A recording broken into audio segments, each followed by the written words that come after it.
I turned 27 the morning my life quietly split in two. Not with shouting, not with slammed doors, but with the soft scrape of my father's work boots on the hardwood floor. Frank Hayes had never been a dramatic man. Disappointment was his preferred language. As I walked into the living room, I found him standing beside a small wrapped box placed neatly on the coffee table the way a man sets down something he's already decided to be done with. My mother Maggie hovered near the kitchen sink, hands trembling around a dish towel Shed been folding and unfolding since sunrise. Her eyes were red in that way they got when Shed spent the night trying and failing to hold the family together. My older brother Tyler leaned against the counter with his arms crossed, wearing the same smirk he'd had since we were boys. He always smiled like that when he believed life had confirmed one of his opinions. "Lucas," my father said, tilting his head toward the box. "Go on. Open it." His voice wasn't angry. That was almost worse. Calm meant the verdict was final. I sat down the room, unusually quiet except for the hum of the old ceiling fan. The box was light in my hands, too light to hold anything good. My birthday wasn't something I expected celebrations for. Frank wasn't big on celebrations, especially for children who didn't grow into the men he imagined. But I thought maybe, just maybe, I'd get a handshake, a burger on the grill, a simple happy birthday, son. Instead, when I lifted the lid, a single glossy bus ticket stared back at me. One way. Cedar Ridge to Austin. Departure, 12:10 p.m., less than 3 hours away. My pulse thudded once hard, like someone had knocked my chest from the inside. "It's time you figured life out on your own," my father said. "No more drifting. No more pretending this computer hobby is a future." Tyler snickered. "Happy birthday, little brother." My mother reached toward me, whispering, "Please don't argue. It'll only make things worse." But I didn't argue. I didn't plead. I didn't ask why. I simply closed the box, stood up, and nodded once. Their assumptions, their judgments, they no longer landed the way they used to. Something in me unclenched. I walked to my room, grabbed my old duffel bag, and stepped out the front door. They thought they were sending me away. But the truth, one they couldn't imagine, was that they were finally letting me go. The bus station sat at the edge of Cedar Ridge, a squat brick building with faded benches and a vending machine that hadn't worked since I was a teenager. I'd been there 100 times growing up, watching people leave town, never imagining it'd be one of them, with a one-way ticket handed to me by my own father. I boarded early, choosing a seat by the window where sunlight streaked across the vinyl. The driver tossed my duffel into the cargo hold with a thud that felt strangely final. As the engine rumbled to life, I watched the outline of my hometown blur into a mix of fields, gas stations, and telephone poles leaning slightly east from years of wind. My phone buzzed, then buzzed again. Noah Grant, Lucas. "Everything all right? You left earlier than we planned. Why are you on a bus?" Despite myself, I smiled. Noah was older than me by a few years, steadier in the way a man becomes steady after weathering more storms than he talks about. He wasn't the type to panic, so for him to send 3 messages in a row meant he was genuinely concerned. I typed back, "Long story. I'm fine. See you in a few hours." But fine wasn't the right word. I leaned my head back against the seat and let the truth settle in. The world my father believed I couldn't survive. In the world he thought was too big and too real for a son like me, was the same world I'd already been succeeding in for years. He didn't know that in Austin I wasn't some lost dreamer. I was co-founder of Aegis Lock Systems, an AI security company quietly protecting the data of hospitals and regional banks across the Southwest. He didn't know about the long nights Noah and I spent debugging until dawn, the first small investor who took a chance on us, or the breakthrough that turned our algorithm from a college project into a tool. Experts called one of the most promising security models in the region. He didn't know that Aegis Lock had been valued at $60 million last quarter. or that we were now waiting on a federal review that could push our growth into territory I never dared speak aloud under his roof. To Frank Hayes, I'd left home with nothing but a bag of clothes and a bus ticket. To the rest of the world I was heading toward, I was already someone worth taking seriously. The bus rolled south, and with each passing mile, the weight of Cedar Ridge slid off my shoulders like old dust. Austin rose out of the horizon like a different world. Entirely glass, steel sunlight bouncing off windows, and the steady hum of a city that never apologized for dreaming big. When the bus pulled into the station, Noah was already there, leaning against his truck with a to-go coffee, and that patient look he wore when he knew I had something to say, but wasn't ready to say it. He spotted me stepping off with my single duffel bag. "That all you brought?" he asked, eyebrows raised. "That's all that was left to bring," I answered. His eyes narrowed not in judgment, but in concern. "Lucas, what happened?" I didn't want to unpack the whole story there on the sidewalk with travelers, taxis, and the smell of diesel swirling around us. So I handed him the small box Frank had given me inside the one-way bus ticket back to Austin, the symbol of a birthday my father had turned into an eviction. He opened it, stared, then blew out a long breath. "Your dad gave you this happy birthday to me," I said dryly. Noah didn't laugh. He clicked the box shut like it offended him. "You didn't deserve that." I shrugged. I had spent years trying to prove myself to a man who'd built his life with his hands and believed that only work leaving calluses counted as real. Nothing involving computers, algorithms, or artificial intelligence ever seemed honest to him. That was a gap I could never fill. "Let's get back," Noah said, reaching for my bag. "The team's been waiting." His voice softened like he was trying not to show anger on my behalf. The drive toward downtown Austin felt like traveling into my real life. As we turned the corner onto 4th Street, the familiar sight of the Aegis Lock Central building came into view. 16 floors of glass and brushed steel, modest by Tech City standards, but still the first structure I ever walked into thinking, maybe this is where I belong. Inside, the elevator doors opened to a burst of applause. "Welcome back, boss." Someone held up a banner made from printer paper taped together. Another rolled out a cart with a simple cake and blue candles. A chorus of happy birthday rose off-key and heartfelt. And in that instant, surrounded by people who believed in what we were building, I felt something I hadn't felt all morning. I felt home. Here I wasn't the son who disappointed his father. I was the man who built something worth standing behind.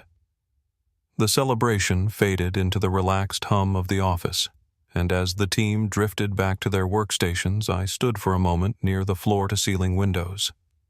Austin's skyline stretched out before me, sun glinting off rooftops, cranes swinging slowly through the air traffic, threading the streets like a living pulse.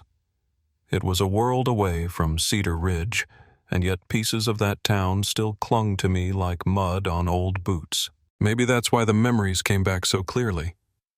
When I was 17, I built my first computer out of mismatched parts from a pawn shop. I spent all summer mowing lawns to pay for a used motherboard and a case with a dent in the side. The night it finally powered on, I swear it felt like magic. I called Dad into my room, excited to show him.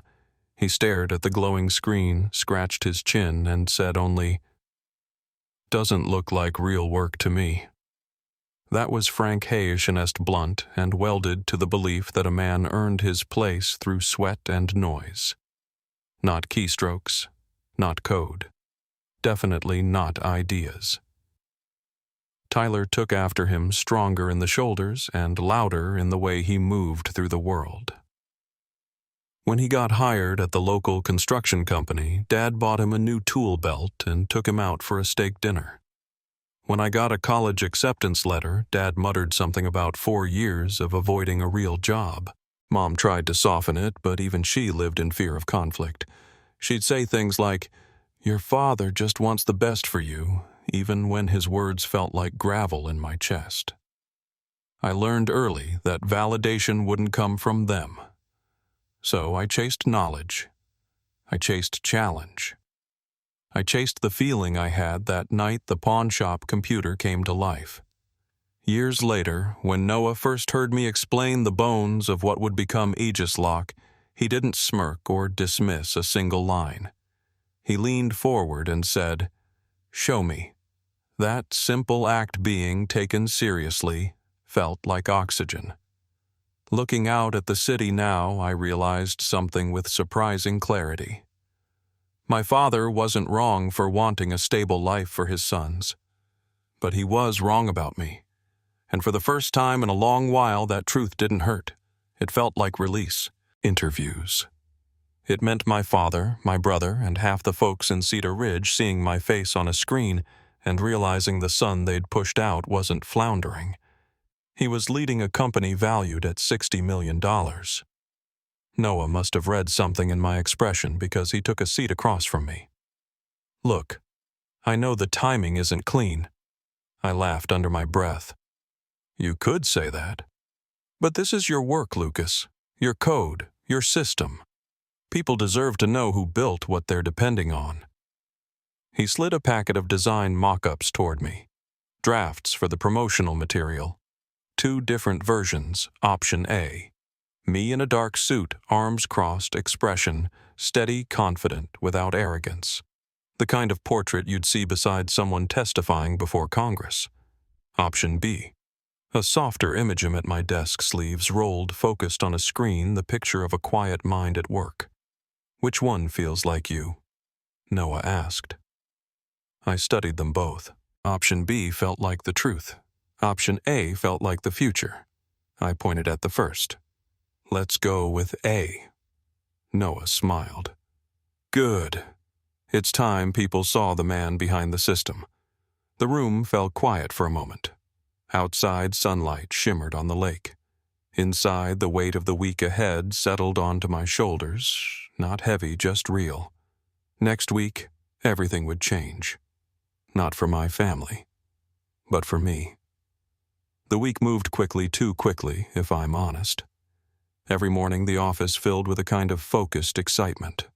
Our PR team refined talking points, designers adjusted slide decks, engineers rehearsed the demo script until every fail-safe was second nature. On the surface, everything ran smoothly. But beneath it, I felt a quiet tremor. Not fear exactly, more like the awareness that I was walking toward a moment years in the making. Late Wednesday afternoon, as I was reviewing a security protocol with our lead engineer, my phone buzzed. "Mom." I stepped into a quiet hallway before answering. "Lucas," she said, her voice thin and stretched. "Where are you?" "Your father said you left without a word. Your brother keeps saying you'll come to your senses and come home soon." I don't know what to believe." I closed my eyes, leaning against the wall. I could picture her in the kitchen, wringing her hands the way she always did when the men in the house spoke too loudly. "I'm all right, Mom. Really. You sound different," she whispered. "Stronger." I didn't know how to answer that. It was true, but hearing her say it made something inside me twist. I wanted to tell her everything, the event, the reveal, the company, but I couldn't. Not yet. "Just trust me," I said gently. "I'm doing something important." Before she could ask questions, someone called my name from down the hall. "I have to go, Mom. I'll call again soon." There was a pause. "I love you, sweetheart. I love you too." I hung up and walked back to the conference room, trying to bury the ache in my chest. But Noah took one look at me and frowned. "Everything all right?" "Just family," I muttered. He nodded slowly. "Family can be complicated. But whatever they think right now, tomorrow won't look the same." I didn't reply because he wasn't wrong. Later that night, as we ran our final stress test for the demo disaster, struck an unexpected surge in data, triggered one of our intrusion simulations. The system flagged it, but not as cleanly as we hoped. We stayed until 2 a.m., rewriting a module we thought was rock solid. While we debugged side by side, fatigue settling into our bones, I realized something. Success wasn't luck. It wasn't even talent. It was staying in the room long after easier men would have walked away. And I wasn't walking away from this. Not now. Not ever. By Thursday evening, the office felt strangely quiet, like the air itself was holding its breath. Most of the team had gone home to rest before the big day, but the lights on our floor stayed bright. I sat alone in the break room with a cup of lukewarm coffee when my phone buzzed again. Tyler. A rarity. My brother wasn't a fan of texting unless it was to send me some pointed message disguised as humor. His text read, "Mom's worried. Dad says you'll come back once reality knocks you around. Don't take too long to figure it out." There was no malice in his words, at least none he'd acknowledge. Just the same quiet confidence that he'd always had, that he understood the world better than I did, that the path I'd chosen was nothing but a wandering detour from real life. I set the phone down, staring at it for a long moment. A younger version of me would have fired back a frustrated reply. Another version, the one who lived under my father's roof, would have believed he might be right. But the man I was now simply felt tired and certain. A few minutes later, Noah appeared in the doorway, hands in his pockets. "You look like you're trying to solve a math problem without numbers." "Tyler," I said simply. He walked over, sat beside me, and rested his arms on his knees. "You know families like ours, mine included, they want reassurance, not change. When you do something different, it scares them, and scared people talk tough." I let out a slow breath. Maybe they really believe I don't have it in me. Noah shook his head. "Lucas, I've watched you hold this company together with sheer stubbornness and guts. If your family can't see who you are, that's their blindness, not your failure." We sat there in comfortable silence as the office lights hummed overhead. After a while, he nudged me. "Walk with me." We went outside, circling the block under the warm Austin night. Streetlights washed the pavement in soft amber. Cars rolled by lazily. It was the kind of ordinary evening that felt almost sacred, simple, steady grounding. "You ready?" Noah asked as we approached the building again. I thought of the bus ticket in my wallet, of my father's flat stare, my mother's trembling hands, my brother's dismissive text, and then I thought of tomorrow.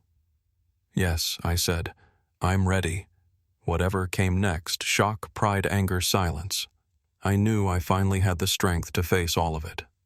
Friday morning arrived with a kind of electricity in the air, the kind you feel before a summer storm. By 7 a.m., Austin Tech Forum was already buzzing. News vans lined the curb, their tall antennas stretching toward the sky. Reporters in crisp shirts and sensible shoes rehearsed their lines while camera crews adjusted tripods and cables. It was the most attention our company had ever drawn, and it felt both humbling and unreal. Inside, the atmosphere was even more focused. Staff members moved with quiet precision, checking lighting cues, audio levels, backup systems.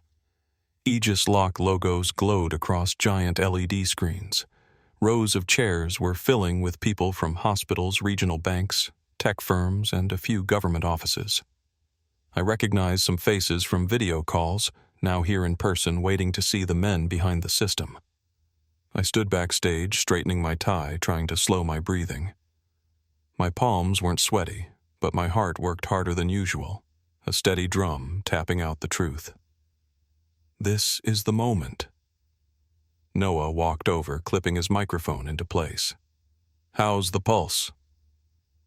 "Somewhere between steady and too steady," I said. He grinned. "Perfect." Just then, one of our PR managers hurried in with a tablet. "You two need to see this." She turned the screen toward us. A major tech outlet had released a teaser, Austin's mystery security architect, to be revealed today at Aegis Lock's long-awaited press event. Underneath was a blurred silhouette, my silhouette, captioned, the quiet mind reshaping cyber defense. My stomach dipped. We didn't send this. No, she said, but it's gone viral. The crowd outside just doubled. Noah exhaled through his nose. Well, free publicity. A stage coordinator poked her head in You're On in 5. I closed my eyes for a moment, not in fear, but in grounding. I pictured Cedar Ridge, the house, the bus ticket, my father's steady, unmoved gaze, my mother wringing her hands, Tyler's smirk. Then I pictured the team upstairs pulling late nights, the hospitals relying on our system, and the people who believed in me long before a headline ever would. When I opened my eyes, I felt clear. The announcer's voice boomed through the hall. Ladies and gentlemen, please welcome Aegis Lock Systems co-founder and lead architect Lucas Hayes. The spotlight came alive, and I stepped into it. The lights were warm on my face as I walked across the stage, but the applause felt distant, almost muted beneath the sound of my own heartbeat. I'd always imagined a moment like this might feel triumphant, loud, overwhelming. Instead, it felt grounded, solid, like stepping onto a floor. It spent years building board by board. Thank you for being here. I began, my voice steady in the amplified hush of the hall. Aegis Lock started with 2 laptops, a rented room, and a stubborn belief that smaller communities deserved the same digital protection as the biggest institutions. I spoke slowly, not for drama, but for sincerity. Older viewers in the audience nodded along the way. People nod when they recognize a truth carved from experience rather than ambition. Behind me, the giant screen shifted to my photo and title. A second wave of applause rose louder this time, and somewhere in the back of my mind I pictured a small living room in Cedar Ridge, a television flickering, my father's eyes narrowing, my mother's hands flying to her mouth, my brother falling silent. I continued the presentation, walking through the evolution of our system, what it guarded against, why it mattered. Noah joined me for the demo, each of us taking our practiced cues. It all moved fluidly, almost effortlessly, months of work distilled into 40 minutes. When the demonstration ended, the press surged forward. Mr. Hayes. How old are you? Is it true you wrote the original intrusion prevention algorithm alone? What would you tell young people from small towns who want to follow a similar path? Their questions came quickly overlapping, but I answered each one with a calm I didn't fully expect. I didn't get here alone, I said more than once. I got here by being taught to work hard, sometimes harshly, but also by meeting people who believed in the value of what I was building. When the final camera dropped, Noah and I slipped out a side door into the early evening. The sun was lowering over the Austin skyline, painting everything in gold. That's when my phone buzzed. Dad calling, then again, and again. I let it ring. A moment later, Mom's name appeared. I hesitated, then finally answered. Her voice was trembling. Lucas, we just saw the news. I stood still, the quiet Texas breeze brushing against my shirt. Your father, she whispered. He hasn't said a word since. I didn't respond. Not yet. The silence between us said more than either of us could fill. For a few long seconds, neither of us spoke. I could hear my mother's breathing on the line, thin, careful, like she was afraid one wrong word might shatter whatever bridge still existed between us. Finally, she said, Lucas, we're proud of you. I wish we'd understood sooner. I wish your father had. There was a rustle as if she'd turned away from him to speak freely. He's just sitting here, staring at the TV.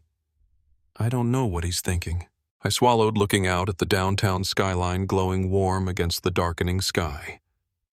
Mom, I'm okay. Really. I know, she whispered. I can hear it in your voice. I didn't promise I'd come home. I didn't ask how Dad felt. I didn't try to fill the silence with hope or resentment. Some distances aren't crossed in a single conversation, they're walked slowly, thoughtfully, maybe even cautiously. "Take care of yourself," I said gently. "You too, sweetheart." When the call ended, I slipped the phone back into my pocket. Noah stood beside me, leaning against the railing of the service exit, watching the traffic below. He didn't need to ask how the call went. He could read it in the lines of my face. "You all right?" he asked. I nodded. "Yeah. I think today rewrote something." He smiled, the kind of quiet smile a man gives when he's seen the long road behind you and knows there's an even longer one ahead. Success doesn't fix everything, he said, but it does give you room to decide who you want to be next. We grabbed dinner from a food truck across the street and brought it up to the rooftop of our building, our unofficial tradition after a major milestone. Austin spread out below us, headlights, gliding music drifting from a distant bar, the city alive in its own rhythm. I reached into my wallet and pulled out the bus ticket. The paper was a little creased now, softened from being carried close to my chest. Noah glanced at it. "Keeping it?" "Yeah," I said, but not the way he meant it. Not as an eviction notice. I smoothed the edge with my thumb. But as a reminder of the day, everything started moving in the right direction. Night settled gently over the city. For the first time in years, I didn't feel the weight of proving myself to anyone. Not to Noah, not to the team, and not to the man back in Cedar Ridge sitting silently in front of a television screen. I felt something simpler. I felt free.